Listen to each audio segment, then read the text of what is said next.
Alain-Marie, bonjour. Bonjour. Vous êtes médecin interniste et rhumatologue. Vous avez dirigé pendant près de 50 ans le principal titre de la presse médicale. Oui. Ai-je oublié quelque chose, Alain? Non. Non, enfin, on fait toujours autre chose, mais c'est le principal quand même. Ça m'a pris la plus grande partie de mon temps. Alors, vous êtes aujourd'hui considéré comme l'un des experts du système de santé. Alors, la question qui me vient directement à l'esprit, c'est que vous inspire la gestion de la crise de la Covid, telle qu'on l'a vécue au cours de ces 15 derniers mois? Tout d'abord, ça m'inspire de la modestie, vu le nombre de vérités relatives et pourtant définitives que j'ai entendues, j'allais dire, aussi bien de la part des sphères gouvernementales que des commentateurs plus ou moins autoproclamés spécialistes. Ce que j'en retiens, moi, personnellement, plusieurs choses. Tout d'abord, en ce qui concerne ce que j'ai vu en France, il y a plusieurs faits qui m'ont troublé, mais troublé dans le mauvais sens du terme. On l'a dit, hein, on arrive un peu après la bataille, donc rien n'est très nouveau, mais c'est des confirmations de craintes que j'avais. Bon, une réactivité, j'allais dire, on va dire, relative, pour être poli, aussi bien pour des raisons idéologiques que pour des raisons, j'allais dire, de logistique. Et on ne savait pas très bien, d'ailleurs, si la logistique était là pour, j'allais dire, conduire à des positions idéologiques, ou si l'idéologie avait conduit à la pénurie logistique. Le masque, les tests et autre chose. À chaque fois, on a perdu un peu de temps.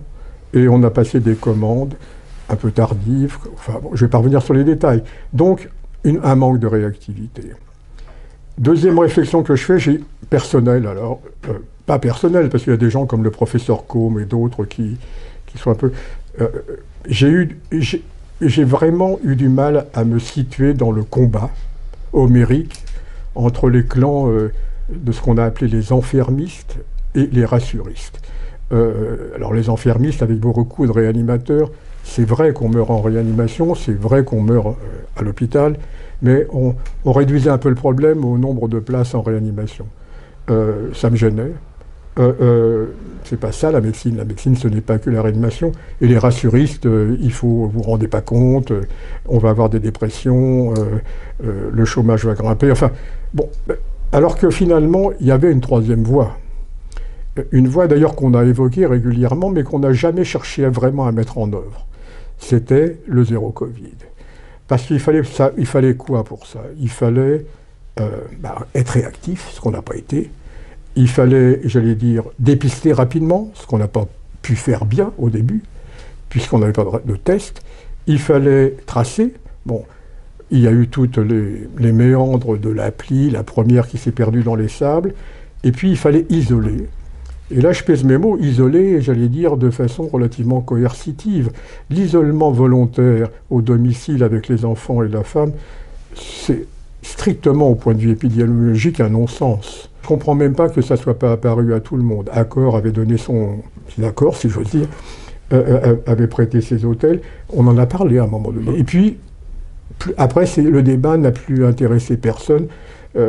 Tout s'est focalisé sur le couvre-feu à 17, 18, 19, 20 heures, ce qui, entre nous, pour moi, n'a jamais signifié quelque chose. Donc, tout le débat que j'ai subi, comme tous les Français, c'est peut-être aussi une des raisons de leur fatigue psychologique. Ils avaient l'impression qu'on les attirait dans un débat qui n'avait pas de sens. Parce qu'on n'avait peut-être pas voulu, enfin après, bon, je sais pas, après c'est une interprétation, j'allais dire en anglais, implémenter, mettre en œuvre ces mesures. Et alors je sais qu'on m'oppose, c'est des dictatures, c'est des îles, c'est des Asiatiques. Oui, mais enfin les gens qui ont écrit les traités de médecine, les premiers du temps où il y avait des pandémies, ils n'étaient ni asiatiques, ils n'étaient pas tous totalitaires, et ils ne vivaient pas tous dans une île. Ils disaient que face à un agent pathogène inconnu, la première chose qu'il faut faire, c'est reconnaître très vite et isoler très vite et complètement les malades. C'est du bon sens. J'ai eu l'impression que finalement notre progrès scientifique et technologique nous avait un peu éloignés du bon sens. Ce que vous dites là, Alain, c'est qu'en fait, la France s'est un peu gargarisée de son classement parmi les meilleurs systèmes de santé selon l'Organisation mondiale de la santé, l'OMS. Mais finalement, le constat que vous dressez là, c'est que la France n'est plus un grand acteur de santé aujourd'hui. Qu'est-ce qu'elle devrait faire pour revenir dans le peloton de tête des acteurs de santé? Bon, je suis français, hein, je veux dire, depuis le XIIIe siècle alors.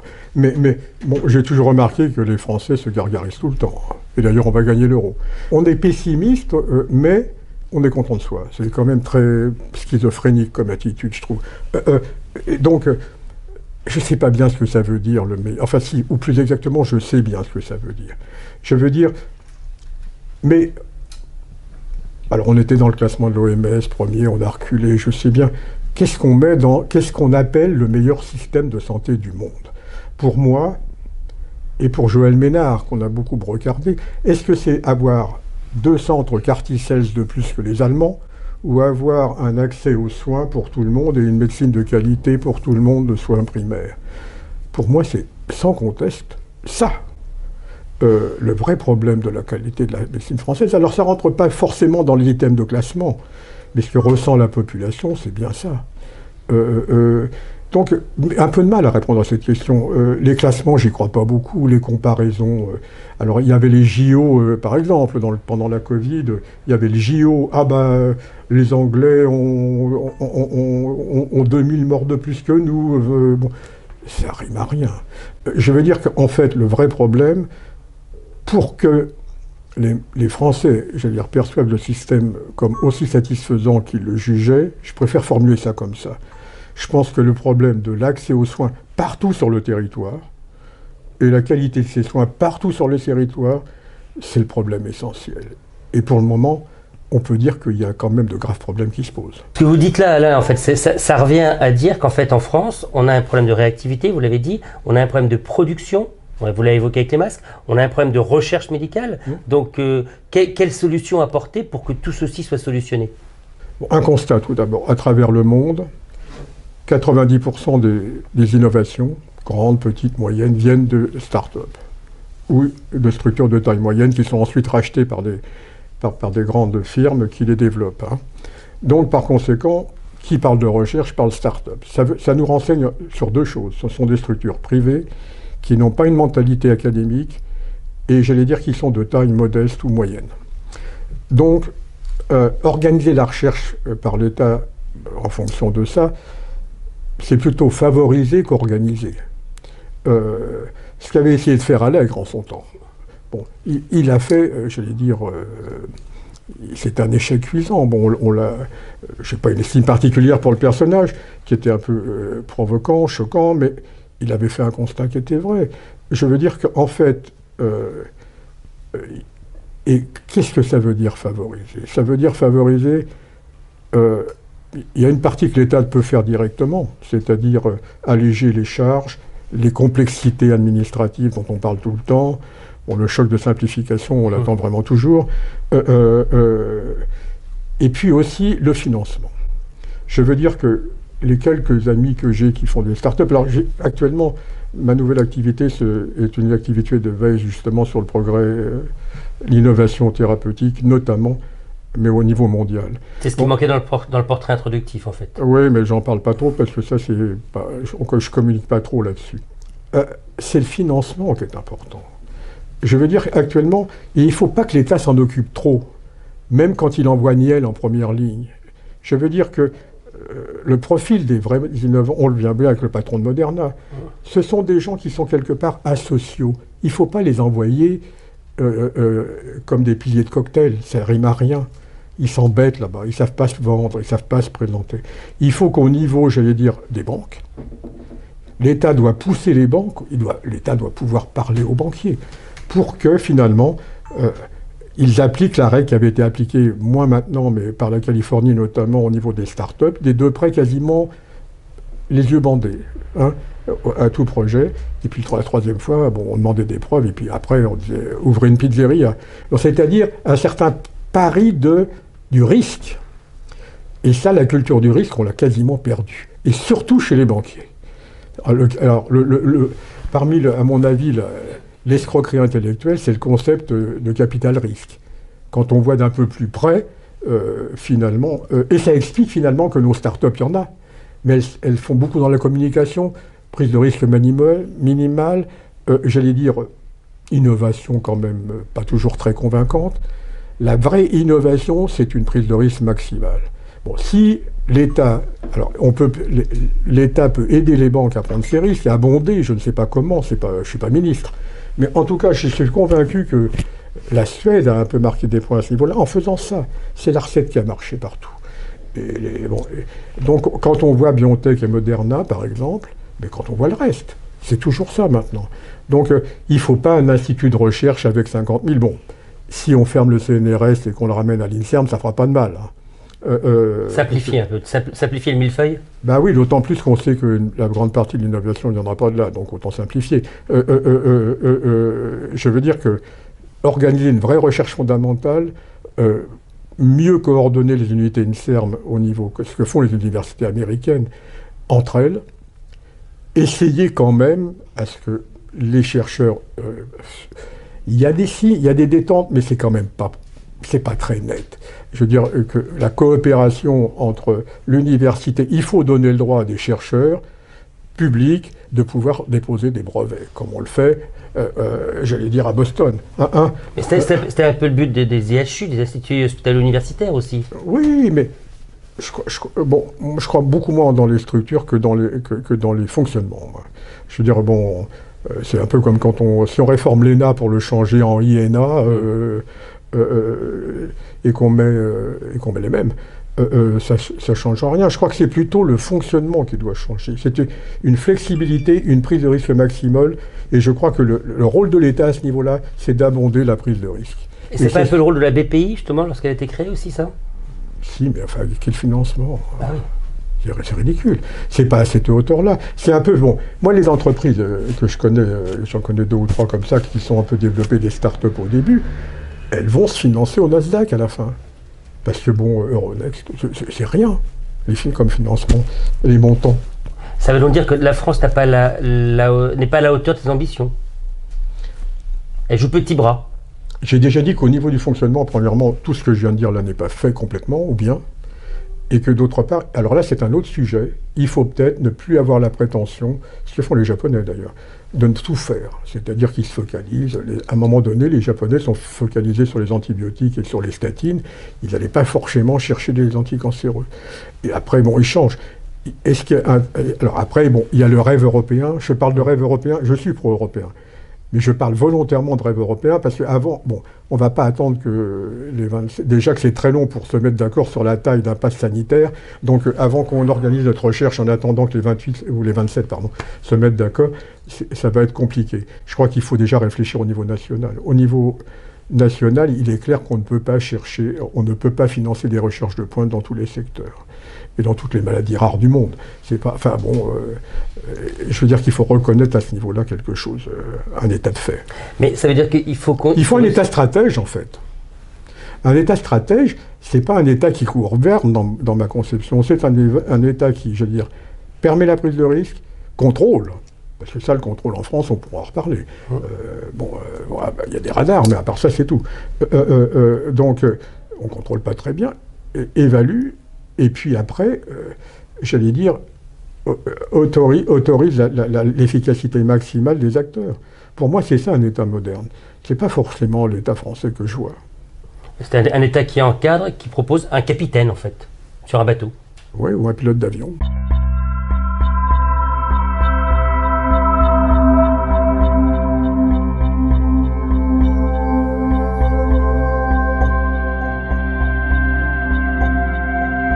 Bon, on voit qu'avec la recherche, la France a encore de progrès à faire, à réencadrer, améliorer. Mais il y a un autre problème qu'a révélé cette crise, c'est celui de la production, aujourd'hui. Sur des sujets, finalement, sur des produits assez simples, tels que les masques. Aujourd'hui, tout est foutu le camp en France. Oui. Alors, comment faire pour que ça revienne? Est-ce que le mythe de la relocalisation, c'est un mythe ou c'est peut être une réalité? Ben, je pense que, je ne sais pas si c'est un mythe ou une réalité, en tout cas je sais que c'est une nécessité. pas généraliser. Il ne s'agit pas, comment dire, de tout relocaliser. Mais je pense qu'un des rôles de l'État sera de déterminer des secteurs stratégiques pour lesquels il faut maintenir une activité maximale sur le territoire. Hein, je pense que c'est ça que ça a montré. À l'époque, d'ailleurs, pendant la pandémie, tout le monde était d'accord avec ce constat. Et puis après, tout le monde oublie, comme d'habitude. Et puis les intérêts privés et particuliers étant ce qu'ils sont, on a tout intérêt à l'oublier. N'empêche qu'on a bien vu qu'en temps de crise, on le payait cash. Donc par conséquent, est-ce qu'on veut continuer pour la prochaine pandémie à être aussi impréparés? Embrassons-nous Folleville et pensons à autre chose. Allons bronzer et manger sur les terrasses.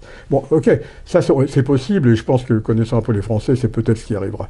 Mais en tout cas, on a bien vu que ça pouvait poser des problèmes. Que c'est pas un slogan politique que de dire que 90% du paracétamol fabriqué entre l'Inde et la Chine, c'est un vrai sujet. Hein, c'est un vrai sujet parce que quand tout le monde a la fièvre, le monde entier, on manque de Doliprane.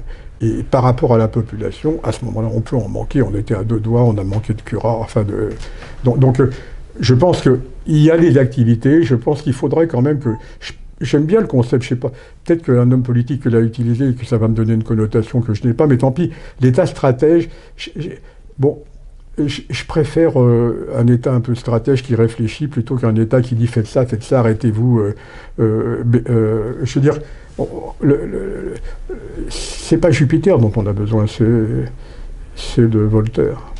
Mais quand vous dites que l'État stratège, c'est-à-dire qu'il y a aussi dans vos propos la volonté que le gouvernement, l'État, le gouvernement avec un grand G, pas le gouvernement actuel, les gouvernements, ou l'État avec un grand E, décide de certains domaines considérés comme stratégiques. Oui. On a l'armée, on a des domaines régaliens comme la police et la justice. Est-ce que finalement la santé, les industriels du médicament ne devraient pas faire partie de ces domaines stratégiques?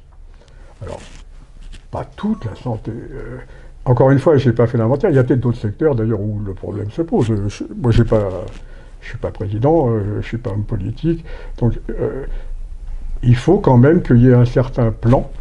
Bon, je sais bien qu'on a retouché un commissaire du plan dont on n'entend pas beaucoup parler, mais le plan doit servir à ça, c'est-à-dire notamment envisager les secteurs pour lesquels une production stratégique minimale, il ne s'agit peut-être pas de tout faire, j'allais dire, soit assurée. Alors après, sur les moyens, bon, on en connaît plusieurs.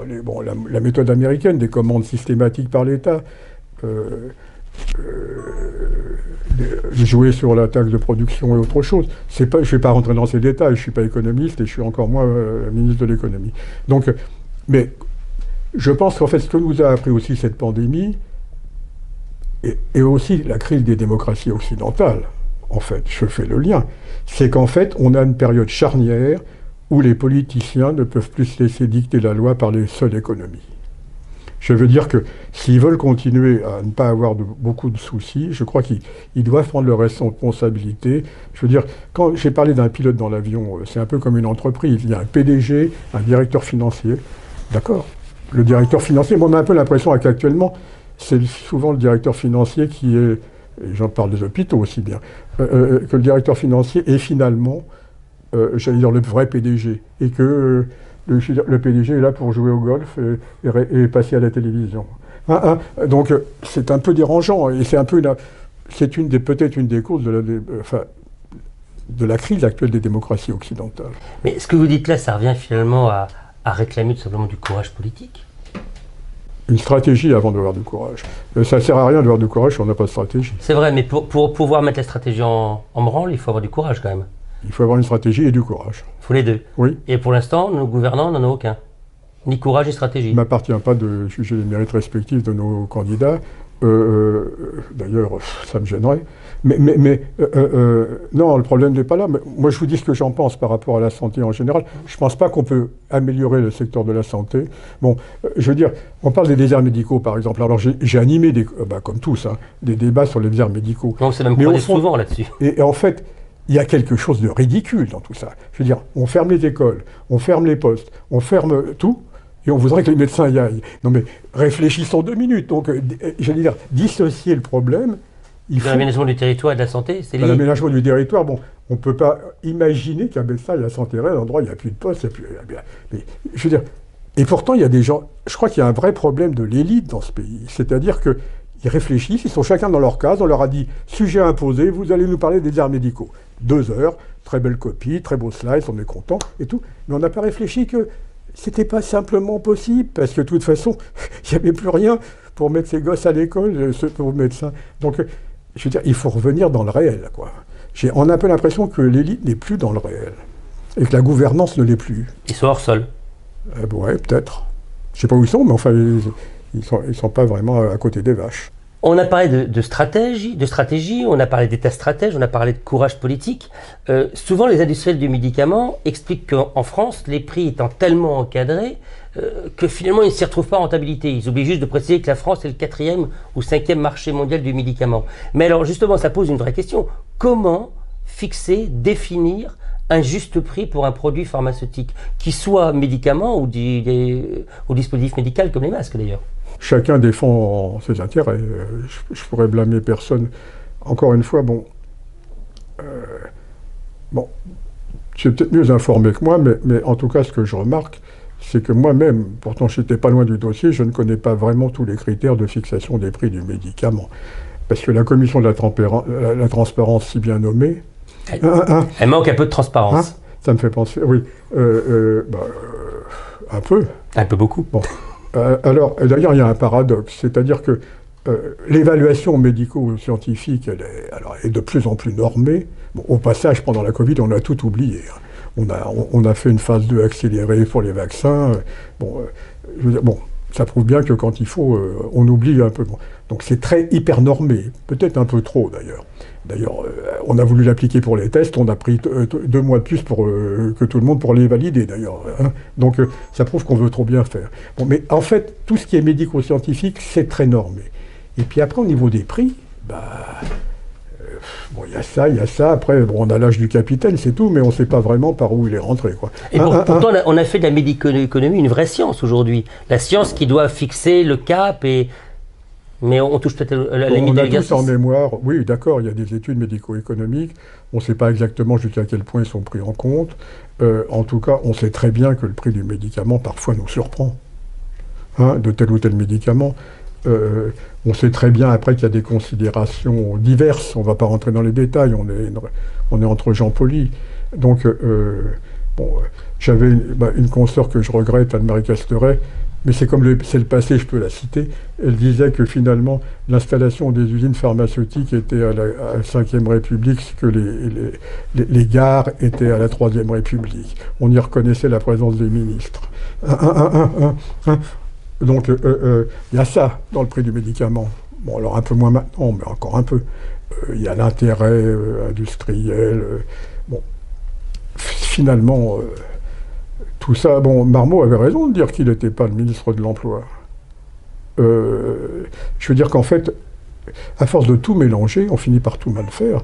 Je veux dire que le prix du médicament ne devrait pas intégrer des choses pareilles. Et pourtant quand on regarde le fameux CSIS, le comité stratégique des industries de santé, l'économie est omniprésente et les industriels ne cessent de réclamer un juste prix par rapport à leurs investissements. Donc on voit bien qu'ils essaient comme tout mélanger. Non, mais ça, globalement, ça peut se comprendre. Je veux dire, globalement, le discours, effectivement, il y a le temps de la discovery, en fait, qui n'est pas chez elle. Enfin, c'est plutôt le coût du rachat de la start-up, en fait. Oui, parce que la recherche, le modèle de la recherche pharmaceutique a évolué quand même aujourd'hui. Oui. Si on prend le cas Sanofi, ils ont quand même viré tous leurs chercheurs à Toulouse et ils rachètent par croissance externe des start-up. Donc voilà. C'est peut-être un nouveau modèle, mais... En tout cas, c'est le modèle mondial. Mais je veux dire, en fait, je vais me faire fusiller par la CGT, mais je veux dire, quand on voit le nombre de molécules nouvelles qui sont sorties des centres de recherche, je crois que il y a eu dans le temps des grandes molécules sortant des grands centres de recherche impressionnants qu'on a tous visités, impressionnants aux États-Unis. Maintenant, ils viennent tous de start-up. On peut nier les évidences, mais c'est pas en maintenant un centre de recherche. Je ne veux pas citer d'exemples, on en a tous en tête. Sanofi, même dans la banlieue parisienne, je serais curieux de savoir combien de molécules nouvelles sont sorties de là, moi. Et pourtant, il y avait combien de personnes? Il y avait 3000. Bon, donc je crois que franchement, bon, ce qui marche actuellement, en tout cas pour le moment, c'est plutôt un modèle de rachat. Bon. Alors qu'ils intègrent le prix du rachat, ça me paraît normal. La R&D après qui suit derrière, ça me paraît normal. Bon. La commercialisation, ça me paraît normal. J'espère que tout ça est bien contrôlé, j'espère que tout ça est bien évalué. Bon, je remarque que les pouvoirs publics se plaignent que ça soit trop cher et qu'eux se plaignent que c'est pas assez cher. Donc ils signent quand même le même bout de papier. Bon, mais en tout cas, nous, les vulgaires citoyens, on ne sait pas du tout, on ne peut pas se faire une opinion, vu que c'est entre eux, quoi. Donc, et ça, je pense qu'un peu plus de transparence permettrait peut-être un peu de progresser. C'est bien de se plaindre en disant il faut intégrer, c'est pas assez.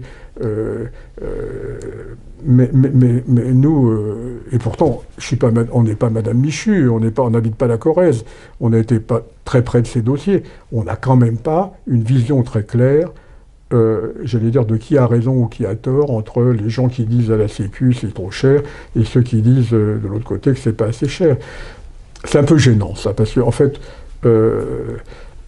je trouve qu'on va forcément toujours rester dans le débat idéologique si on n'est pas un jour ou l'autre un peu plus précis sur les critères. Finalement, ça revient aussi à aborder la notion de démocratie sanitaire, parce que les patients, les associations de patients, donc les représentants autoproclamés des patients, réclament également de pouvoir être impliqués dans la fixation du prix, d'adhérer à la commission de transparence. Et pourtant, aujourd'hui, il y a un hiatus, ça se passe pas, ça végète. Alors les associations de patients, c'est un autre sujet. C'était prévu pour la fin, mais on peut inverser. Les associations autoproclamées, oui, j'aime bien. C'est vrai que les associations de patients, c'est un vrai sujet. Moi, bon, il est évident que c'est essentiel. Encore faut-il que ça existe. Là encore, bon, j'ai des influences mauvaises anglo-saxonnes, moi. Je vois très bien qu'il y a un problème de mentalité nationale, finalement. Je pense qu'en fait, on attend beaucoup des élections, enfin, de moins en moins, la preuve, mais enfin, du politique. Est-ce qu'on est consumériste en France? Des fois, j'en doute. Je dis volontairement consumériste, mais parce qu'un patient, c'est un consommateur. Ça choque peut-être de le dire.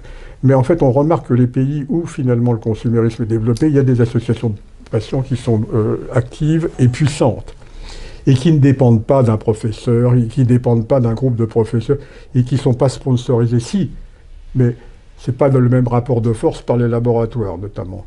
Donc, il y a un lien, à mon avis, tout à fait direct entre cet esprit. On n'attend pas trop du président, on n'attend pas trop du préfet, mais on se bat. On se regroupe et on se bat. C'est pas totalement la mentalité que je vois en France. C'est quand même très minoritaire. Donc ces associations, tout le monde le sait ce que je viens de dire. Donc elles ne peuvent pas avoir un poids énorme si elles ne prennent pas un ministre en otage, quoi.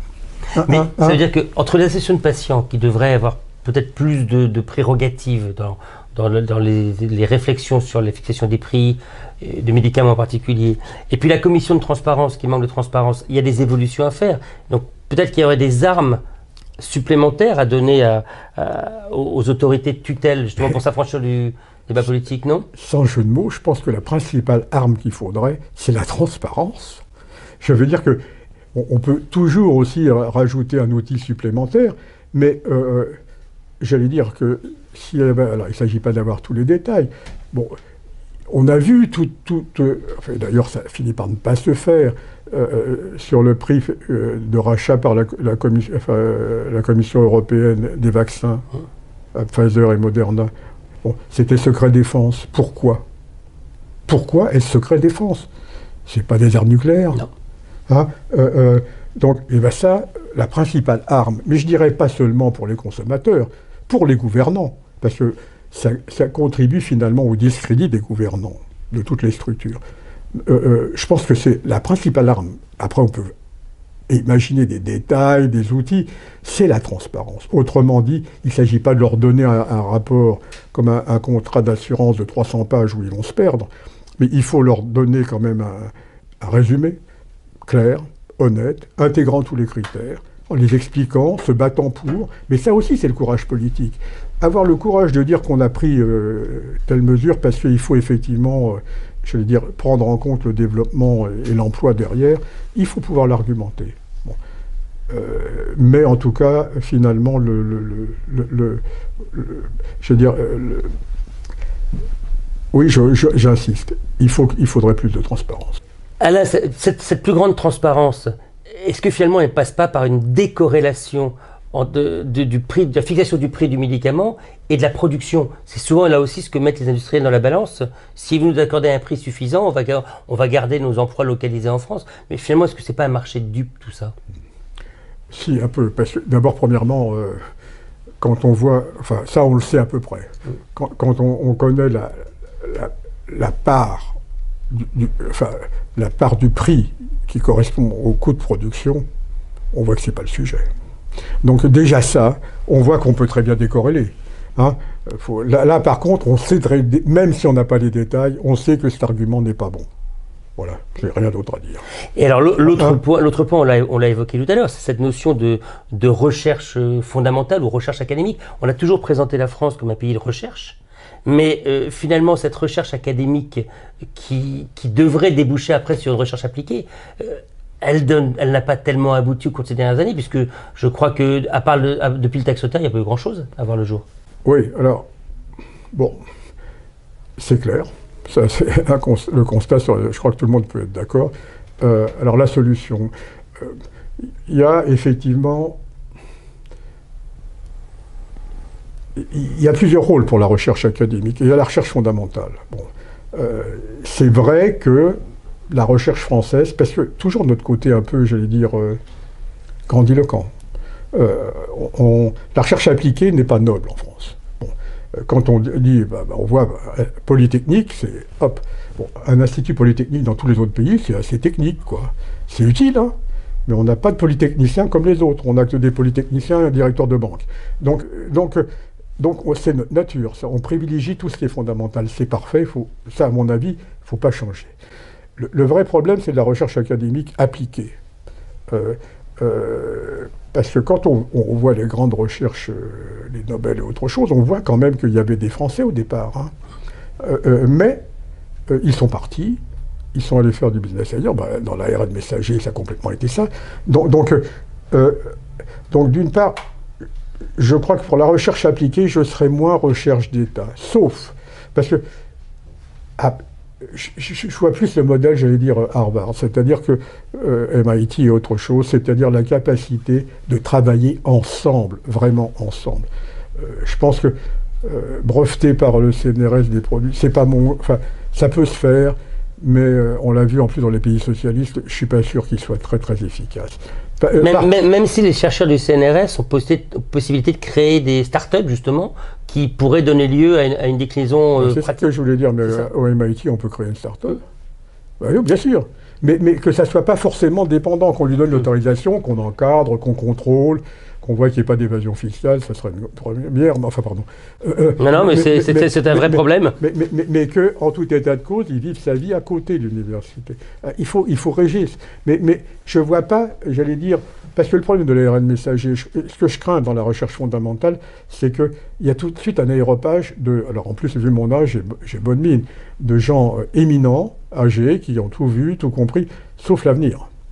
Parce que bon, l'avenir, on l'écrit quand on a 20 ou 30 ans. Et l'innovation, il ne faut jamais oublier que c'est jamais raisonnable. Hein. Dire qu'on va voler avant qu'il y ait des avions, c'était fou. Donc, par définition, c'est pas quand on est vieux qu'on devient fou. C'est pas vrai. Enfin, on devient fou de toute façon. Mais je veux dire que... et donc, il faut, je ne crois pas bien à cette structuration-là. Par contre, il y a un point sur lequel la recherche académique a un rôle, notamment en Angleterre et dans les pays scandinaves. C'est un point moi qui me préoccupe, c'est la recherche sur les produits génériques. Et alors, je ne vais pas évoquer le cas de la chloroquine. On avait échappé, donc on va continuer. Mais, néanmoins, je crois qu'un des drames des génériques, c'est que, ipso facto, j'allais dire, on abandonne toute recherche complémentaire sur des produits génériques. Et les laboratoires n'ont plus aucun intérêt, tout s'arrête, plus personne finance. Les anglo-saxons continuent à chercher, nous pas du tout. Et les financements académiques d'essais cliniques, par exemple, il faudrait y repenser. Parce que là encore, il y a des budgets, il faut aller chercher un bout de budget à l'INSERM, à la fac et autre chose.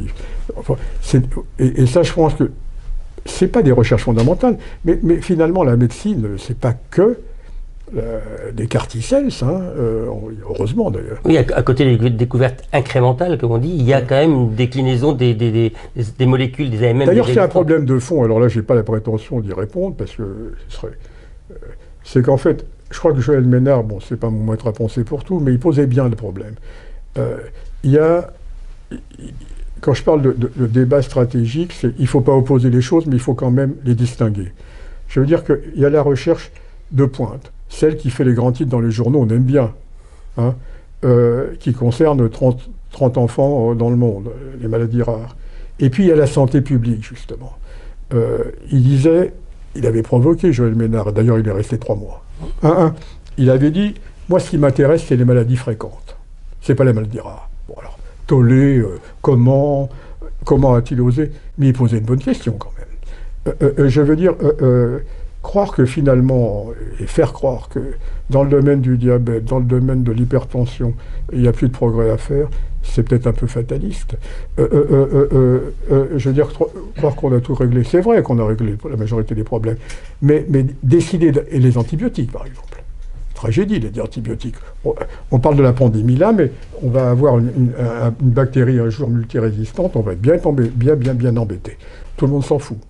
Bon, les labos, comme ils savent très bien qu'on va les ennuyer, et qu'ils ne pourront pas les donner dans l'angine et donc pas gagner d'argent, donc ils ne cherchent pas. Les pouvoirs publics ne cherchent pas non plus. Ils ne cherchent jamais d'ailleurs. Et donc là, c'est un secteur. Donc, et pourtant, ça peut faire du monde à la fin.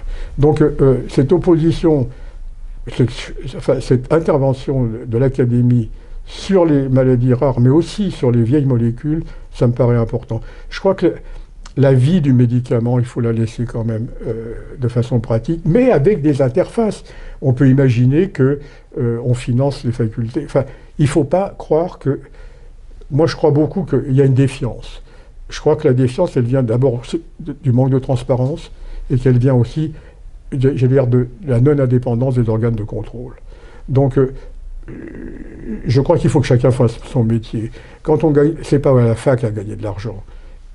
Qu'elle touche de l'argent sur des découvertes qu'elle a fait avec des process qui sont précisés, clairs, transparents et contrôlés par des gens indépendants, ça me paraît bien.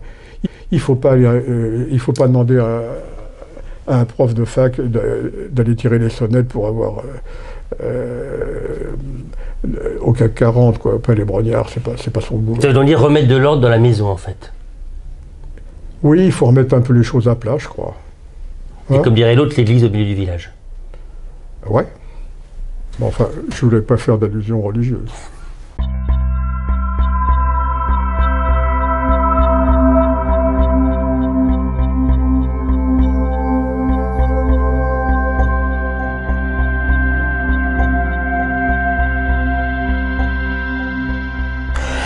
Finalement, cette mise en place de la T2A, là, on a dit que c'est la prépondérance de l'économie, mais est-ce que ça ne revient pas aussi tout simplement à dire que l'administration a repris la main et que l'instauration de la T2A, ce n'est pas une vision administrative de la santé? Oui, enfin, administrative et financière, oui. L'un va avec l'autre. Bien sûr que oui. Et même dans la vie des hôpitaux, quand on fait finalement la grille des salaires à l'hôpital, on pourrait, bon, qui dit T2A, puisqu'on en parle, dit codage. Et bon, est-ce qu'on a une idée du salaire? Enfin, j'ai une petite idée comparative d'une aide-soignante et d'un codeur. Ça aussi, ça a introduit quand même un changement notable, j'allais dire, dans la structure. C'est-à-dire qu'on a engagé beaucoup de gens à des salaires qui correspondent au marché, parce qu'un codeur, c'est un codeur. Mais en tout cas, donc, dans l'hôpital, on a vu arriver des gens bien payés et des gens qui étaient quand même moins bien payés. Pour ne pas dire très mal payés. Très, très mal payés. Donc, par conséquent, ça a eu effectivement, j'allais dire, des implications quand même au-delà de ce qu'on évoquait tout à l'heure. Je veux dire que quand on dit que 70% à peu près du coût de l'hôpital sont des salaires, il faudrait préciser lesquels. Hein?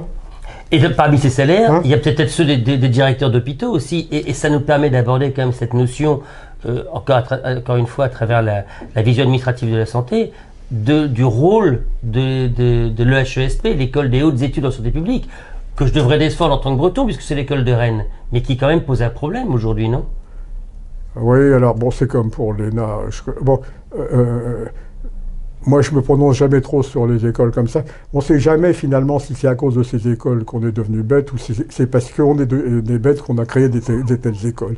Et que donc, je sais pas, j'ai pas de réponse là-dessus. Ce qui est sûr en tout cas, c'est que pour en revenir... Alors bon, en plus, pour avoir l'air intelligent, il faut toujours faire une comparaison avec l'Allemagne. Donc je ne l'avais pas fait, donc je me rattrape. Toujours par rapport au nombre des dépenses hospitalières, ça traîne partout, mais c'est vrai. C'est-à-dire on a les mêmes nombres, les mêmes dépenses de santé à peu près comparables avec les Allemands. Simplement, non, je veux dire, au niveau des soignants, on en a beaucoup moins. Hein. Et quand on parle d'hôpitaux, on parle toujours de lits d'hôpitaux. Je voulais revenir là-dessus. Ça, c'est une définition technocratique, ça. Bon, tout le monde, enfin, on a osé dire, il a fallu attendre la troisième vague pour qu'on nous dise sur les plateaux une évidence, c'est que c'est pas le lit, j'allais dire le plumard. Je ne voulais pas être grossier, mais je veux dire, c'était la formation du personnel. Encore une fois, je crois que la réforme, en tant que médecin, alors, je voudrais dire que, j'allais dire, tu vas demander après à qui doit avoir le pouvoir. Je crois qu'il faudrait simplement que tout le monde se respecte, que chacun fasse son boulot et les vaches seront bien gardées. Autrement dit, c'est pas un bureaucrate de dire exactement combien il faut de gens formés aux gestes de réanimation, à tous les stades, infirmières ou soignants. Donc, il faut qu'à ce niveau-là, le bureaucrate dise ne dise pas tu me fais ça parce que tu coûtes trop cher. Il faut qu'ils discutent et qu'ils élaborent, c'est un peu la démarche consensuelle. Donc, alors je sais que c'est un peu rêvé parce que finalement, je parlais des start-up. Il y a un problème d'état d'esprit français puisqu'on dit qu'il faut réformer l'école et qu'il faut changer. Il ne s'agit pas de savoir qui est le chef, in fine. À un moment donné, la complexité du monde moderne fait que la notion de chef doit être revue, elle doit être plus collégiale. La start-up, c'est un scientifique fou qui s'embête à la fac, c'est un avocat qui en a marre de faire des divorces, et c'est un financier qui s'emmerde à Wall Street. Donc c'est ça la start-up américaine au départ. Mais au départ, ces gens-là ne se demandent pas lequel des trois est le chef. Ici, la définition, c'est on donne le pouvoir à l'économie, on donne au pouvoir. Mais finalement, je veux dire, il peut y avoir des débats, des conflits, mais je veux dire, il ne s'agit pas que ça soit descendant. Il ne faut pas qu'il y ait Dieu, Jupiter en haut, et qu'après tout le monde soit sur des prix Dieu.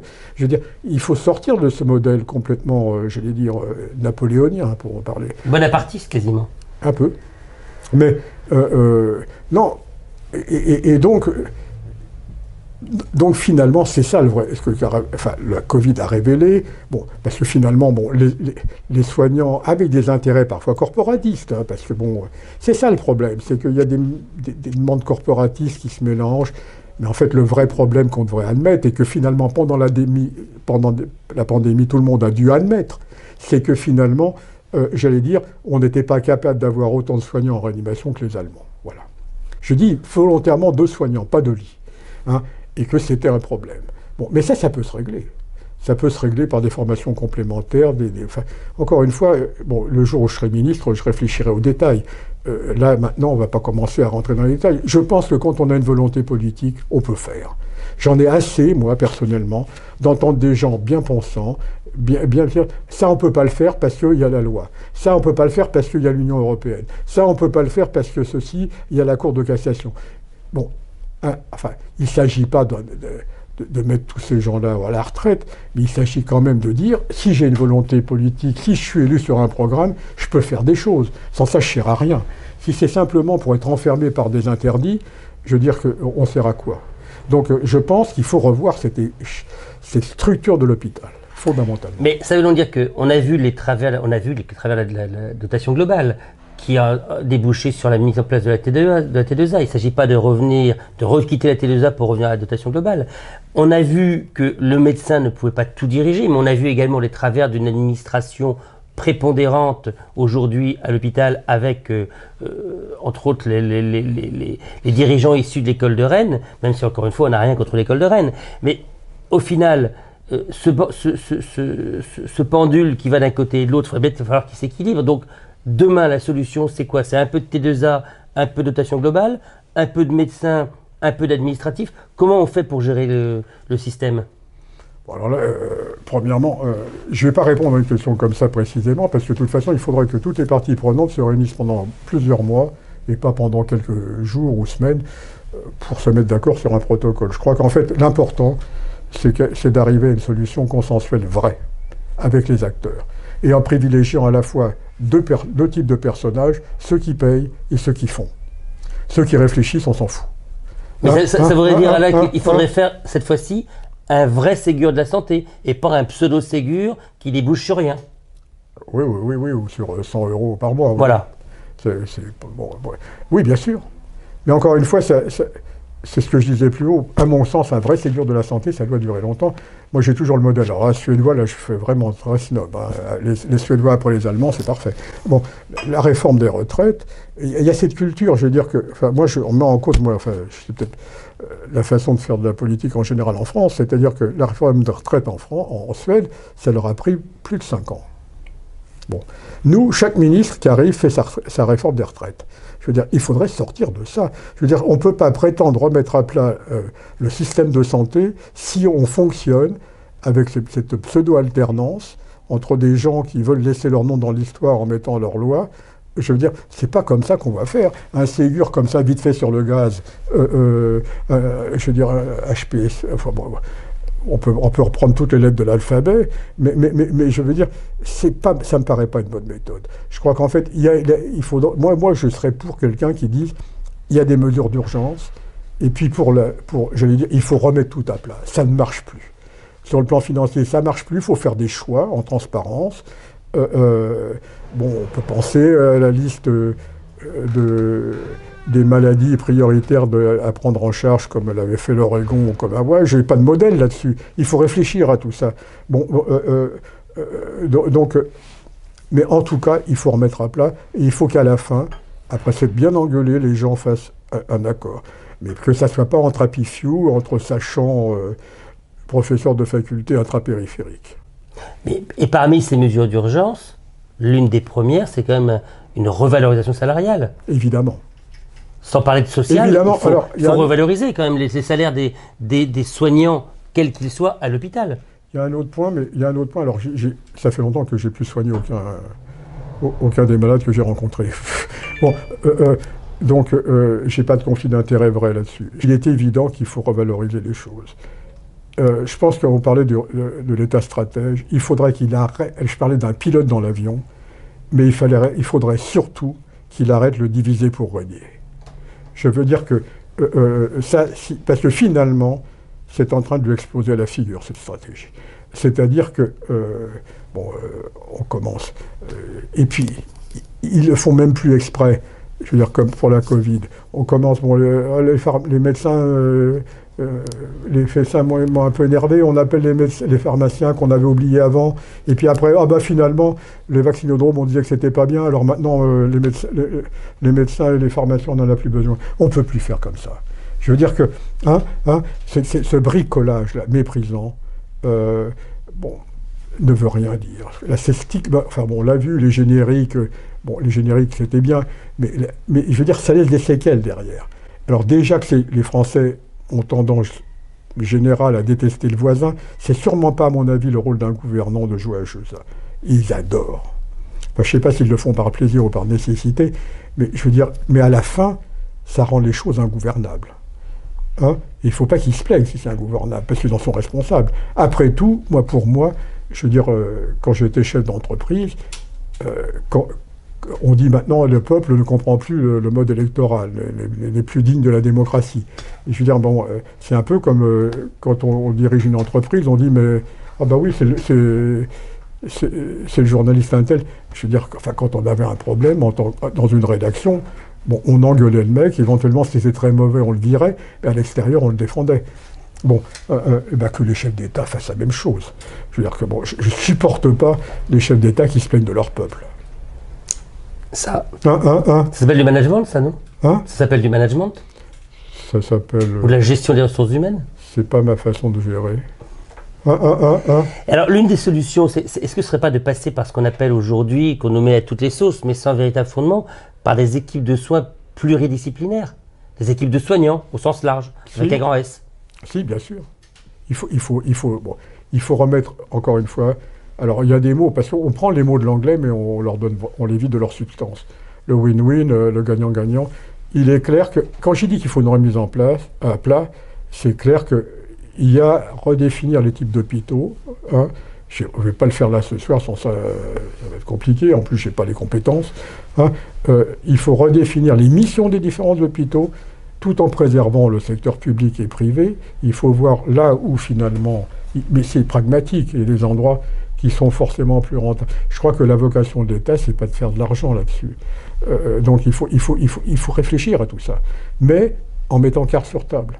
Et à la fin, en disant aux gens, ok, vous allez perdre un peu là, mais on va vous donner ça là. Ça peut se négocier, ça prend du temps. Je ne crois pas du tout à un Ségur qui durerait 3 semaines, vraiment pas. De toute façon, et je crois qu'il faut... les conférences citoyennes, on peut y croire. Non, j'y crois pas beaucoup non plus. Je crois qu'il faut un travail en profondeur et arriver à une priorisation, parce qu'à la fin, il y en aura une pour répondre à des arguments financiers.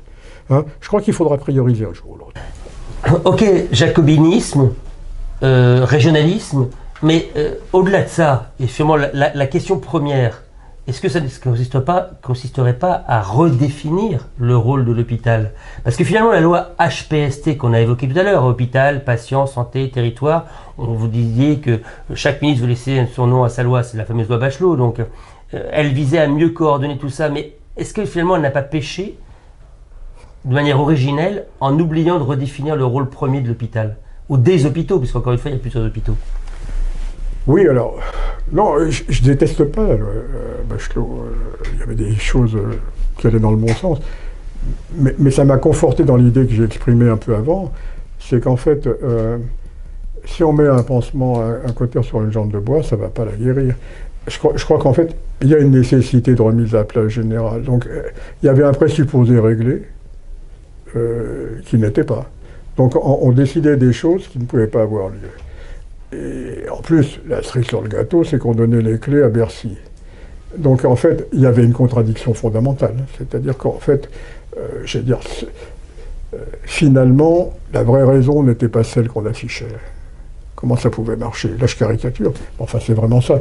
Donc en fait, quand j'ai dit sous-préfet pour les hôpitaux, il ne s'agit pas qu'ils dépendent des préfets, par contre. C'est au type de formation que je veux dire, que je fais allusion. Mais s'il y a une dépendance par rapport au centralisme, on n'est plus dans la régionalisation, on est d'accord.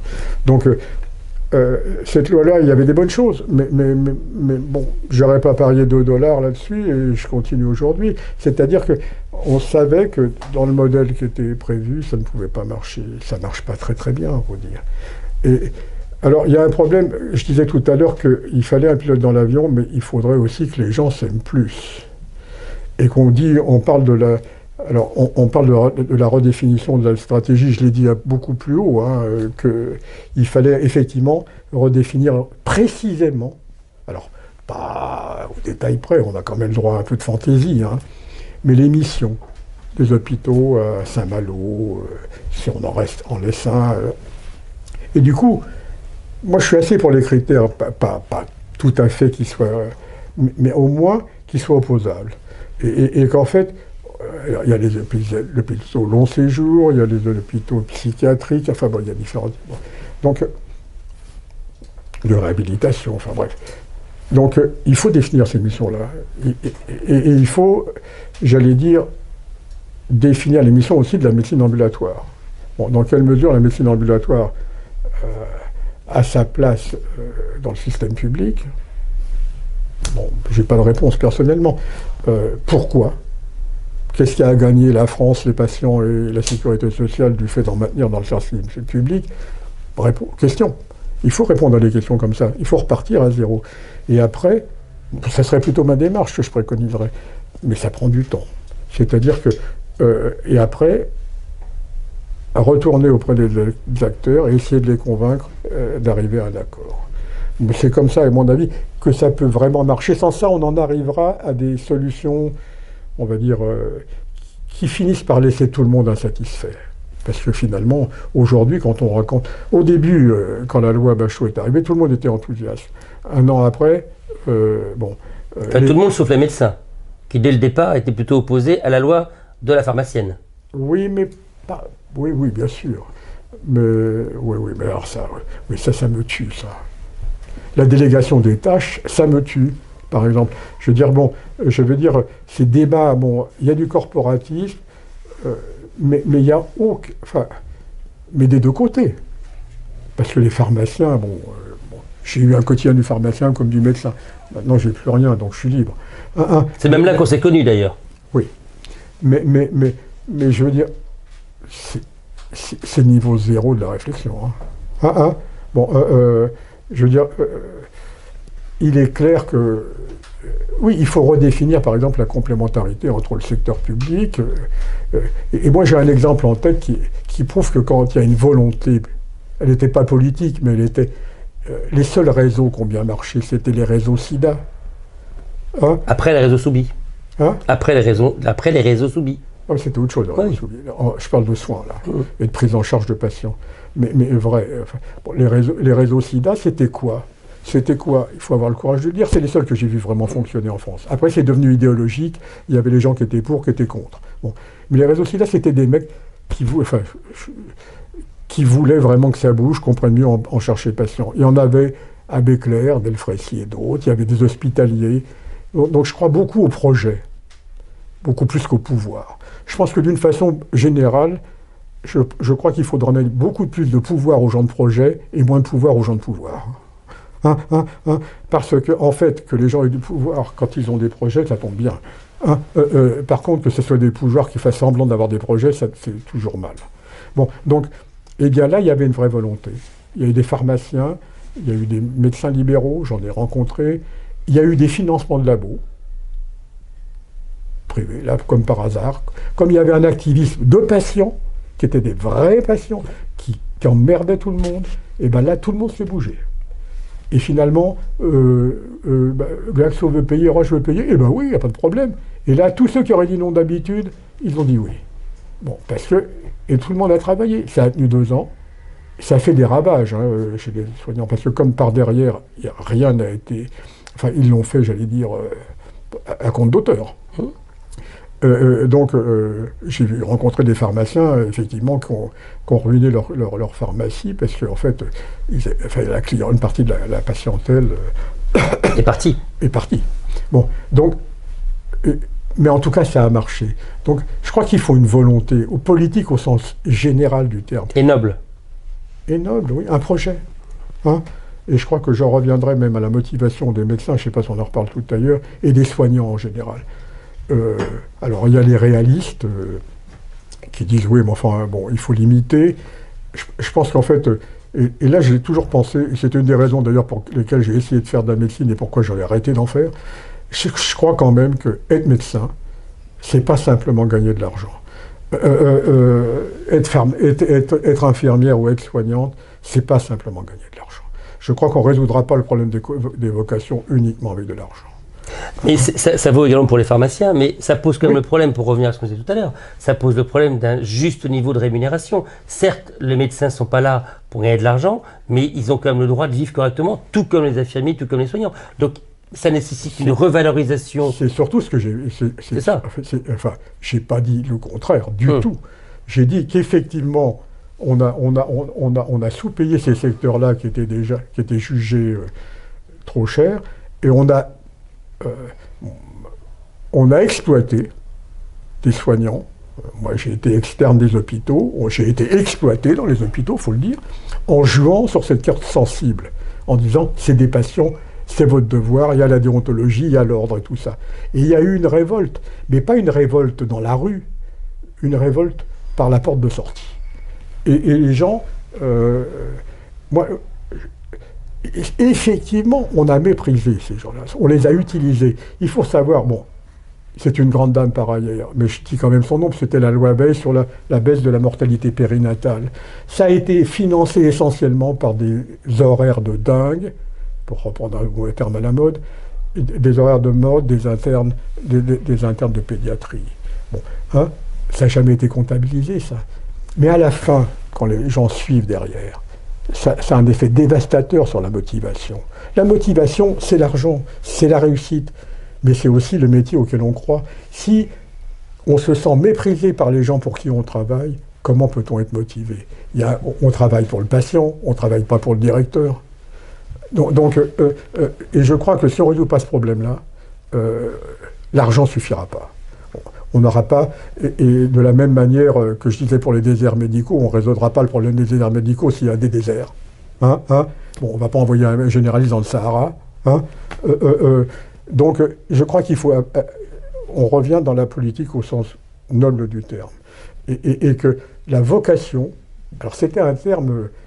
Moi, je me souviens à une période où c'était connotant un peu réactionnaire de parler de vocation, de bénévolat, autre chose, parce que c'était les dames patronesses, comme on disait. Mais oui, peut-être, mais je n'ai pas dit qu'il faut revenir là non plus. Mais je dis qu'on ne résoudra pas ça uniquement par le financement. Mais le problème, c'est qu'aujourd'hui, les internes sont toujours exploités. Les syndicats d'internes ne cessent de dénoncer ce problème-là. Ils étaient encore récemment devant le ministère de la Santé. Et quel que soit le ministre aux manettes, que ce soit Véran aujourd'hui, Buzyn hier, Touraine avant-hier, Bachelot avant-avant-hier, on peut remonter sur toute la série sur des années, aucun n'a rien fait pour résoudre ce problème-là. Oui, mais je crois qu'il y a une grande responsabilité là des soignants. Je crois que, je parlais de, bon, je pense que, bon, je l'ai dit parce que j'ai été président d'un syndicat étudiant avant, hein, de médecins, mais je voyais les étudiants en pharmacie, on travaillait ensemble et tout. Je pense que finalement, ils n'ont jamais compris qu'ils seraient mieux défendus s'ils avaient été unis. Bon. Et ils ont passé leur temps à aller pleurer chacun après les autres chez le ministre. Autrement dit, je pense que sur les internes, tant pis, hein, j'ai des amis qui sont chefs de service, mais tant pis, je pense qu'ils sont vraiment très mal défendus par leur chef de service. Je pense que ça serait de l'honneur, je dis bien, d'un chef de service de dire ce qu'on fait à mes internes, c'est dégueulasse. Bon, j'en ai pas entendu beaucoup le dire. Encore moins dans les ministères. Mais bien évidemment, les internes doivent travailler ensemble et être unis pour défendre les prérogatives des soignants au sens large. Mais finalement, le politique, il souffle sur les braises. Il divise les professionnels de santé entre eux. Il divise les hospitaliers et les libéraux. Et finalement, la clé de tout ça, c'est un peu ce que voulait la loi Bachelot. Parce que Roselyne Bachelot avait quand même une honnêteté intellectuelle là-dessus quand elle défendait son projet de loi, avant qu'on ne lui rogne les ailes et que Bercy prenne le pouvoir. Mais finalement, la solution de tout ça, c'est une meilleure coordination entre les hospitaliers et les libéraux, donc entre la ville et l'hôpital, et entre les professionnels de santé dans leur ensemble, non? Oui, mais avant, il y avait eu d'autres tentatives hein, de réseau ville-hôpital et autre chose. Oui, enfin bon, sur le principe, tout est bien. Le problème, c'est la faisabilité. Alors justement, comment on fait? Ou comment doit-on faire?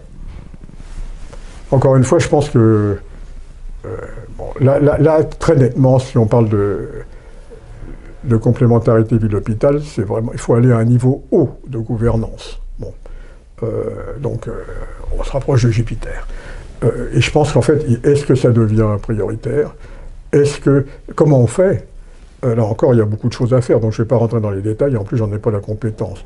En tout cas, je sais ce qu'il ne faut pas faire. Je sais ce qu'il ne faut pas faire, c'est ce qu'on a fait. C'est-à-dire prendre des problèmes secteur par secteur, ne pas redéfinir clairement les missions des uns et des autres, d'obtenir un accord global par rapport à ces accords.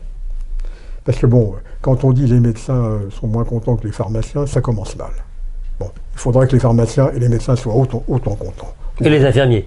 Bien sûr, et les diététiciennes et les psychologues, parce qu'on parle des réseaux ville-hôpital par exemple. Bon, Les psychologues, bon, pendant la Covid, on a remboursé les psychologues. Hein. Pourquoi pendant la Covid et pourquoi pas en dehors? On peut m'expliquer? Pourquoi une diététicienne, il faut être à l'hôpital pour en avoir gratuit sans s'en n'est pas remboursé? Pourquoi? Bon, comment peut-on prétendre faire des réseaux ville-hôpital tant qu'on arrive dans des solutions aussi stupides? Et par contre, on vous répète que « Ah mais oui, mais il ne faut plus donner de benzodiazépines aux anxieux, il faut qu'ils aillent voir des psychologues. » À part que les benzodiazépines restent remboursées, et les psychologues non. Et d'ailleurs, ils sont beaucoup plus chers quand même, même s'ils sont mal payés. Tout ça n'est pas cohérent. En un mot, transparence et cohérence. Et opposabilité. Autrement dit, je pense que le politique, il doit être stratège, mais il doit pouvoir, j'allais dire, insuffler une stratégie en ayant, j'allais dire, le même discours, non pas, alors bon, toute attaque avec un personnage existant, non pas en modulant son discours en fonction du magazine auquel il s'adresse. Bon, donc, il faut arrêter ça. C'est peut-être très intelligent, c'est peut-être très subtil, ça permet peut-être d'être réélu, mais en tout cas, ça ne permet pas de réformer. Mais justement, dans ces réformes, la loi Ma Santé 2022, portée en son temps par Agnès Buzyn, elle était censée apporter une réponse. Finalement, c'est une réponse politique ou politicienne. C'était pas une vraie réponse. Mais je ne vais pas rentrer dans ces débats, je ne vais pas opposer Buzyn à Bachelot, même si, titre personnel, j'aurais peut-être une préférence. Mais par rapport à ce que je dis, c'est pas très important qu'il y ait une différence, parce que dans un cas comme dans l'autre, ça ne peut pas marcher. Mais ce que je veux dire par là, c'est que Ma Santé 2022, ça se voulait une loi stratège. Et en réalité, c'était pas stratège du tout. C'était divisé pour mieux régner, encore une fois. Peut-être le stratège, mais je n'ai pas remarqué. Hein? Parce qu'on est en 2021, donc bientôt on va être en 2022, oui. Et on voit bien qu'en 2022, rien ne se passera. Bon, franchement, mais ça demanderait, pour reprendre un terme à la mode, beaucoup de pédagogie, parce que je pense qu'en fait, il faudrait, c'est quand même, je n'ai pas dit que c'est gagné, hein. J'ai dit pour moi que c'est un prérequis. Parce que tout ce que je vois, on a essayé tout ne marche pas, les gens sont de moins en moins contents, moins motivés. Donc, si on veut un grand Big Bang, il faut quand même... c'est pas en changeant un article de loi. Donc c'est pour ça que j'en arrive à penser ça. Peut-être que j'ai pas dit que c'est faisable, parce que ça demande un changement de mentalité, non pas seulement aux dirigeants, mais à beaucoup d'autres, qui sont bien assis dans leur petit confort corporatiste respectif. Donc la révolution culturelle, elle est générale. Et comme il n'est pas question d'appeler Mao Tse-tung pour la mettre en œuvre, je pense qu'il faut qu'elle soit volontaire en plus. Il faut peut-être tomber encore un peu plus bas pour que les gens comprennent qu'ils n'ont plus le choix. Et cette articulation ville-hôpital, si on revient sur ce qu'on disait tout à l'heure, elle passerait aussi peut-être par moins de jacobinisme et plus de régionalisation. On avait autrefois un député, paix à son âme, Jean-Luc Préel, qui était un... J'ai bien connu. Vous étiez en fac ensemble, je crois. En fait, il était président de l'association des étudiants en médecine juste avant moi. Bon. Jean-Luc Préel défendait, lui, ce qu'on appelle un ORDAM, un objectif régional des dépenses d'assurance maladie. Alors, vision un peu administrative, c'est vrai, puisque ça se substitue à l'ONDAM aujourd'hui en vigueur, mais ça avait l'avantage quand même de redonner du pouvoir aux régions. Alors, on ne parle pas de le donner au président de région, à un collectif, je ne sais pas lequel, mais est-ce que c'est pas par ce biais-là qu'on pourrait aboutir à une véritable articulation ville-hôpital? Oui, enfin, là, en plus, bon, ce texte faisait référence aux dépenses. Bon, moi, je m'intéresse plus à l'utilisation des dépenses. Bon, c'est une approche, mais c'est peut-être pas suffisant comme approche. C'est-à-dire qu'en fait, il faut mais que la région soit plus pertinente pour harmoniser. Alors, il y a des pouvoirs contraires. On a parlé des élus qui défendent leur hôpital. C'est des forces, j'allais dire, d'immobilisme. Par contre, il y a des formes dans le sens de la collégialité. On voit bien que... on parlait de l'antagonisme médecin-pharmacien. Moi, j'ai animé des réunions en province, j'aimais bien ça. Ah, pardon, il faut dire dans les régions maintenant. J'oublie toujours de parler correct. Alors, oui, Alain, d'accord, ne pas redonner le pouvoir aux médecins, en tout cas exclusivement aux médecins, tempérer le pouvoir médical par un pouvoir accordé aux autres soignants, pourquoi pas un pouvoir accordé également à l'administration, c'est très bien. Mais derrière tout ça, la solution, est-ce que ce ne serait pas de sortir du jacobinisme travers ô combien français pour accorder finalement le pouvoir localement, régionalement, puisque là on est en pleine élection régionale? Est-ce que c'est pas ça la solution? Alors, si, je vais répondre. Bon, je vais dire. Bon. Oui, je vais dire, sur le fond, Et en théorie, oui. Il faut encore... le diable est dans les détails. Je veux dire que... Et puis d'abord, il y a l'hypocrisie partout. Bon, tout le monde dit ça. Bon, je remarque que tous les dirigeants qui sont succédés veulent mettre de la proportionnelle et donner la parole aux régions, depuis Gaston Defferre. Bon, ça nous a donné les ARS qui sont dirigés directement par Bercy. Donc, évidemment, il faudrait le faire. Je pense qu'il y a une vraie révolution culturelle à opérer dans ce pays, à ce niveau-là. Alors, elle arrivera peut-être un jour, mais je veux dire qu'on aime bien, on est très monarchiste, et monarchie absolue, même pas parlementaire. Donc, bon, j'observe. Moi, personnellement, je préfère le modèle où il y a avec des correctifs. On parlait d'exemples de maires qui défendent des intérêts locaux. Je veux dire, les petits caciques, il ne faut pas remplacer Robespierre par des caciques. Et ça, on en a vu quelques-uns, hein, même avec des pouvoirs un peu pas tout à fait définis et faibles actuellement dans les régions. Mais on voit quand même des profils de matamor. Bon, il faut éviter ça, mais encore une fois, je pense que, oui, je suis pour plus de proximité, de décision locale. Il faut quand même que, quelque part, il y ait des critères qui s'opposent à tous et des contrôles qui s'opposent à tous. Je ne suis pas pour donner les clés ni aux médecins, ni aux chefs de région. Des vraies régions, hein, de préférence. Parce que quand j'ai entendu que enfin, je ne fais pas de politique, mais que les gens du Grand Est n'ont pas beaucoup voté, je me suis renseigné pour savoir ce qu'il y avait dedans. Et que dire de la Nouvelle-Aquitaine ? Et que dire de la Nouvelle-Aquitaine qui va de la Creuse au Pays Basque ? Par exemple. Là, je pense que notre ex-président François Hollande s'est un peu planté sur le régionalisme. Au moins, on comprend pourquoi les Corses ont voté, parce qu'ils savent ce que c'est. Mais ça n'empêche que redonner un pouvoir local, j'entends bien, pas le donner aux régions. En même temps, on ne peut pas le donner non plus aux édiles locaux, parce que on sait bien que l'hôpital est le premier employeur dans une municipalité. Donc, quel juste niveau donner pour pouvoir permettre d'avoir une bonne gouvernance? Dans les élus locaux, c'est clair qu'ils défendent trop leurs intérêts locaux. On ne peut pas leur en vouloir, d'ailleurs. Mais en fait, bon, donc il ne faut pas leur donner une place trop importante. Ça doit être géré au niveau régional, je pense, oui. Mais pas au président du conseil régional. Ou alors à un collectif, là aussi? Je suis plus pour les collectifs, moi. Je ne suis pas pour les hommes profidentiels. C'est quasiment libertaire, ça, comme vision, finalement. C'est anglo-saxon. Non, mais je veux dire... non, mais bon... j'aime pas les mots. Enfin, non, mais je veux dire qu'en fait... enfin bon, en plus je me contredis, parce que là je me bavarde... Mais je veux dire... les gens qui arrivent comme ça, ils tombent de Jupiter ou d'ailleurs, ils viennent comme des hommes providentiels, ils vont sauver la France, on en a tous les 2 ans. Hein. Je crois qu'en fait, c'est en grande partie notre maladie actuelle. Parce qu'en fait, il y a une vraie raison pour laquelle je crois ça, c'est que dans le monde moderne, ça pouvait marcher à Rome, dans l'Antiquité, où le savoir ne bougeait pas trop en 100 ans. Bon, je crois qu'actuellement, et il y a le problème des jeunes, je crois qu'en fait, dans beaucoup de domaines, moi bien sûr, mais enfin même les plus jeunes ici, on est dépassé par mon fils dans certains domaines d'informatique. Donc ça veut dire que ça rebat forcément. Le pouvoir absolu des vieux sachants, ça ne peut plus marcher.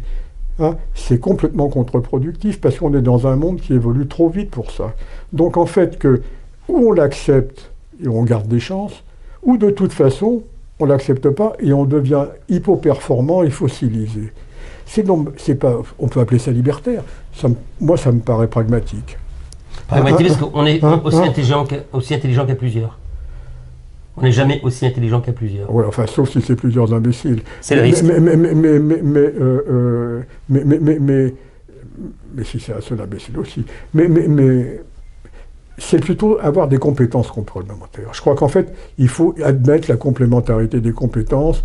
Alors je sais bien que sur les plateaux télé, les gens peuvent parler du tsunami, et devenir experts du tsunami, du viol des mineurs, de la pandémie et de l'économie mondiale. Bon, il m'impressionne énormément. On n'est pas obligé d'être convaincu. Mais je crois qu'en fait, c'est un paradoxe, c'est que les gens parlent de tout grâce à Internet, et finalement, on est dans un monde de plus en plus hyper spécialisé.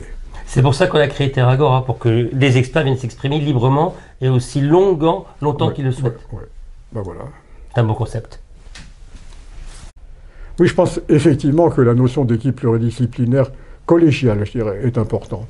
Je prenais l'exemple des startups. Je crois qu'il faut effectivement, bon, administrativement, on va dire qu'il y ait un président, mais je crois qu'il faut arriver à travailler, mais vraiment ensemble, avec les compétences respectives des uns et des autres. Ça ne sera jamais idéal, mais on pourrait vraiment faire mieux qu'actuellement. Il ne s'agit pas de passer du tout techno au tout médical.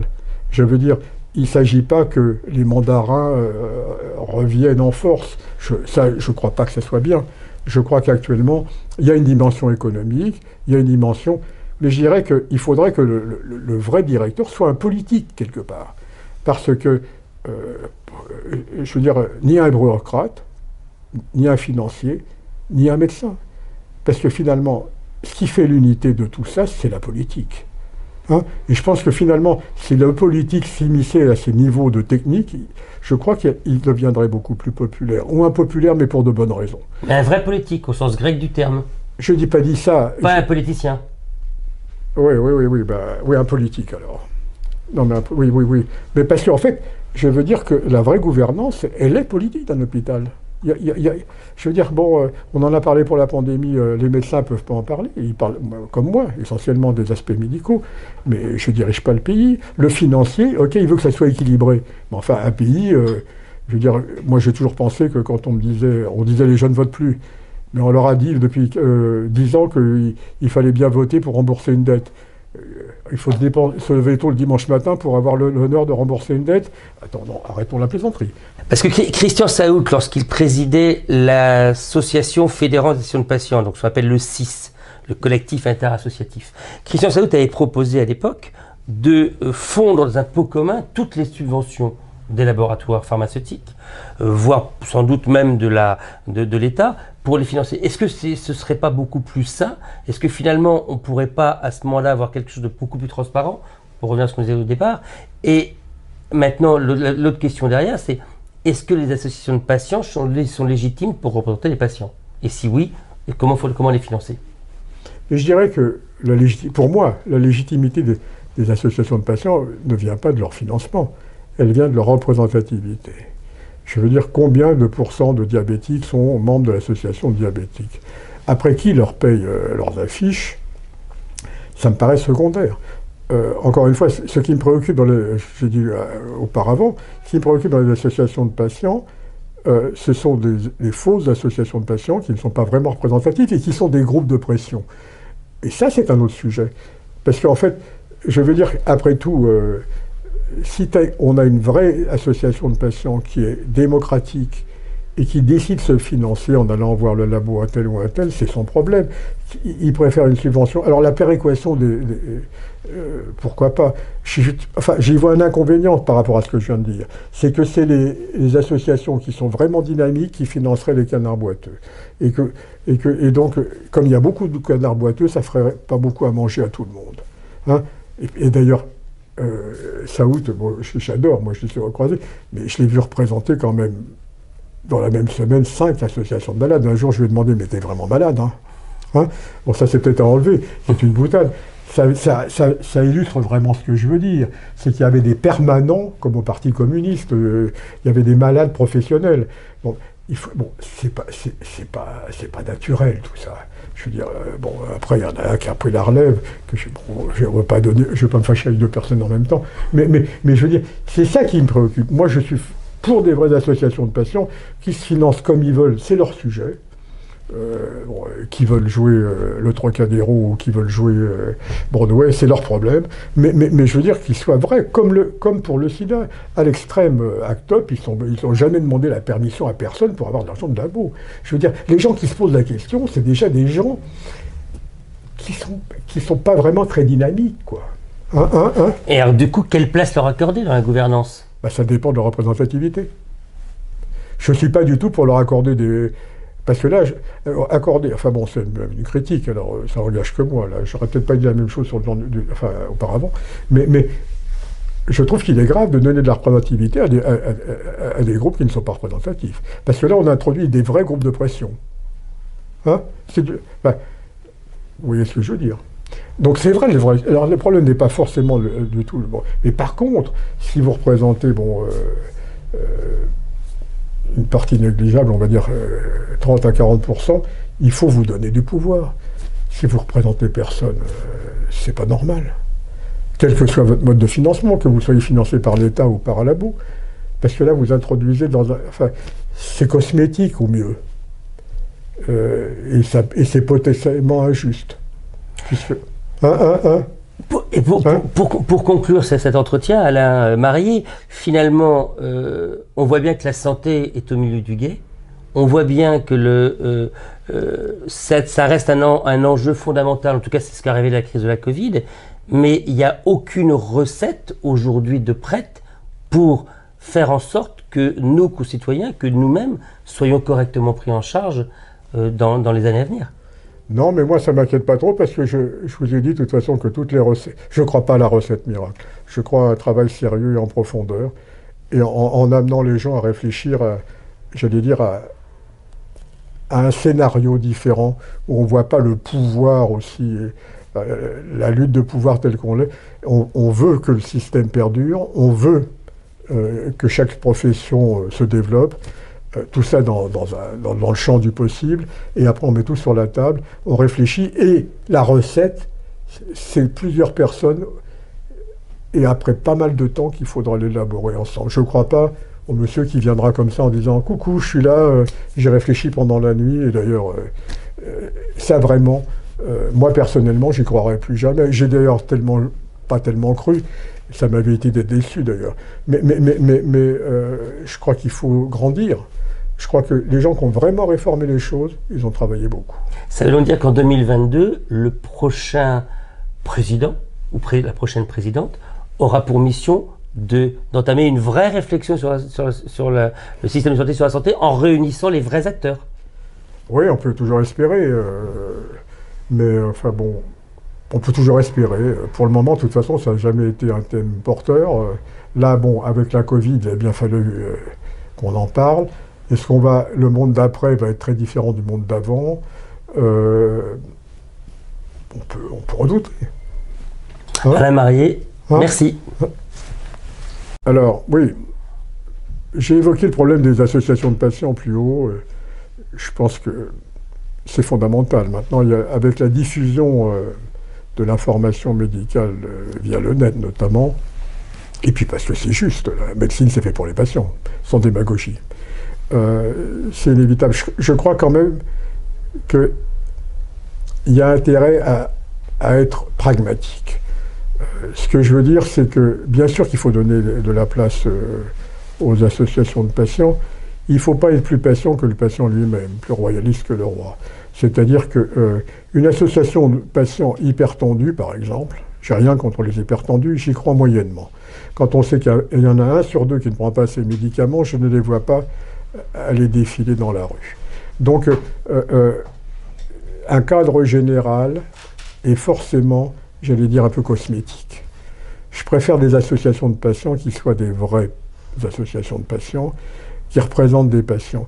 Leur mode de financement, partant de là, m'est assez indifférent. Je veux dire que je passe mon tour, il y a des tas de gens qui auront une idée, que ça soit financé par l'État, par des laboratoires. Si c'est des vraies associations de patients, peu importe qui leur donne de l'argent, c'est leur problème. Si c'est pas une vraie association de patients, ça devient un groupe de pression. C'est plus du tout la même chose.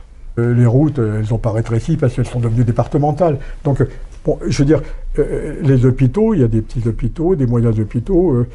Il y aurait peut-être un moyen de convaincre certains maires, d'ailleurs, en disant, ben ça, là, on vous donne une maison de retraite, là, à la place. Hein, ça se négocie et ça se négociera beaucoup mieux, j'allais dire, au niveau local qu'au niveau national. Il ne faut pas en faire quelque chose qui passe à l'Assemblée nationale. Cette décorrélation du terrain par rapport aux réformes en vigueur, on parlait de Ma Santé 2022 qui est la dernière en cours, elle nécessiterait certainement de résoudre un problème fondamental qui est celui de la gouvernance. Donc comment améliorer cette gouvernance? Et dans cette gouvernance améliorée, quelle place accorder aux patients ou à ceux qui sont censés les représenter, donc les associations de patients? Personne n'a changé là. Donc en fait, s'ils ne veulent pas un peu perdre leur pouvoir, rien ne changera vraiment. Mais ça veut dire que Ma Santé 2022, ce projet de loi, cette réforme plutôt, qui est censée prendre corps, elle pêche par une vision trop technocratique, encore une fois, et administrative. Oui. Donc elle ne peut pas aboutir comme le Ségur d'ailleurs. Comme le Ségur. Oui. C'est-à-dire qu'en fait, finalement, je veux dire que, bon, il faut savoir qui dirige, quoi. Hein, en fait, il faut qui paye et qui dirige. Bon, là, actuellement, bon, le pilote reste le même, c'est l'administration. Alain, la crise de la Covid, encore une fois, a révélé aussi un dysfonctionnement au sein des hôpitaux. On a appelé ça la surcharge hospitalière. On a voulu répondre, comme pendant toute la crise de la Covid, par des raisons chiffrées. Combien de morts, combien de lits, combien de... Mais finalement, cette crise, elle a surtout révélé que l'hôpital ne pouvait pas être géré comme une entreprise. Et donc finalement, est-ce que la tarification à l'activité, la fameuse T2A, est-ce que c'était une bonne réforme ? Bon, je crois que globalement, on peut dire que le bilan de la T2A n'est pas bon. Bon, même si on connaît le rationnel qu'il y avait derrière, c'est-à-dire que il est clair qu'il y avait des abus. Je veux dire qu'il y avait des abus dans la mesure, je veux dire, bon, on pouvait plus financer l'hospice du Moyen Âge. Donc il fallait quand même un peu rationaliser les choses, mais c'est comme toujours, on a donné le pouvoir à l'économie, en un mot. Je crois que la T2A, bon, il faut toujours un bout de chiffon rouge pour attirer l'attention du taureau et des commentateurs, mais en tout cas, c'est plus vaste que ça le problème, c'est donner le pouvoir à l'économique sur l'activité hospitalière. Il fallait mieux prendre en compte les données économiques sans forcément donner les pleins pouvoirs à l'économie. C'est dans ce sens-là que je dis que la T2A, c'est pas alors la T2A en elle-même a eu un effet pervers, c'est-à-dire de revoir l'architecture des hôpitaux en fonction des activités, sans que ça ait été décidé pour des raisons médicales. Et ça, c'est l'effet le plus pervers, avec une compétition en plus qui n'était pas toujours pertinente avec le secteur privé, parce que c'était plus rentable. Sur ce plan-là, médicalement, c'est une catastrophe. Je pèse mes mots.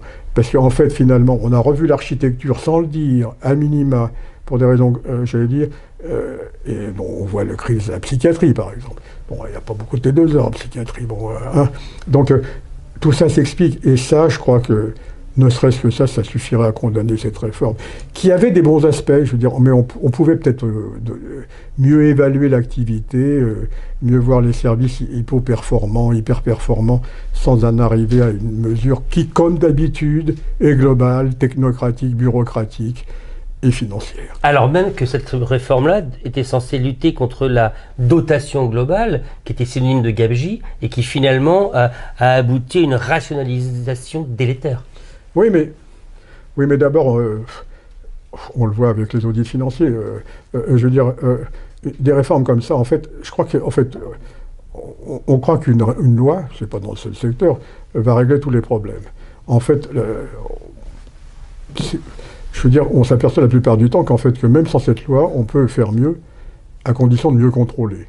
Et je crois qu'en fait, le fait qu'une nouvelle loi, et ça je crois que c'est une maladie que je trouve bien française, c'est que comme on ne sait pas faire les choses, avec les lois qu'on a à disposition, on crée une nouvelle loi, mais on ne s'en sert pas plus que des précédentes. Mais par contre, on induit des effets pervers. On induit des effets pervers parce que c'est ce que j'ai dit, on restructure les hôpitaux à minima, et sans le dire, on fait une pression sur les personnels, et on y reviendra, qui est, bon, on manque de policiers, mais on ne manque pas que de policiers. Donc tout ça, j'allais dire, c'est un effet secondaire d'un effet d'annonce. Ça fait bien pour un ministre d'annoncer, j'ai rien contre le ministre qui a annoncé la T2A, par ailleurs. Il y a un Premier ministre actuel qui a beaucoup travaillé. Mais je veux dire, c'est quand même le moule classique qu'on a vu pendant ces dernières années. L'important, c'est de faire le 20 heures, quoi. Hein, on ne résout pas les problèmes comme ça. Donc en fait, c'est ça ma principale critique. C'est qu'en fait, ça a déformé à minima la compétition avec le privé qu'on peut organiser. Mais là, ça a été fait bêtement. Et puis du bon sens. Et puis en plus, ça a eu un effet très pervers, un sur les personnels hospitaliers et sur la structuration de l'hôpital qui n'était plus du tout en fonction de besoins médicaux vrais, mais qui était en fonction d'a priori, non, de prérequis financiers. Mais vous dites de l'hôpital, alors qu'en réalité, on devrait parler des hôpitaux. Parce qu'il n'y a pas un seul hôpital. C'est bien ce que j'ai dit aussi, c'est qu'en fait déjà appliquer cette mesure-là aux différents types d'hôpitaux, ça me paraît alors là ridicule.